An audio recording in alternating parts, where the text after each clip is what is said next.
Fred, what's that? Princess, your father and I are going our separate ways. I don't understand, Mom.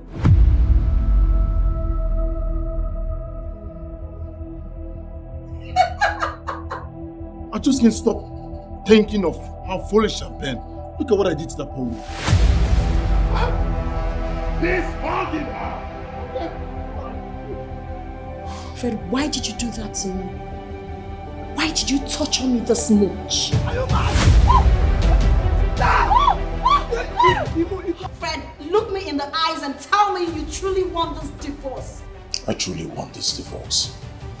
Just waiting for time to elapse. Daddy said he's playing a game with you and he wants to win. But you see, this whole commitment, responsibilities, I don't think I'm ready for it.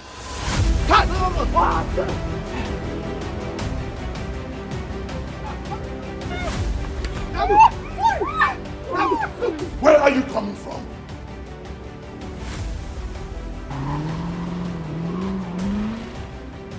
Do you think you're doing the best for your family?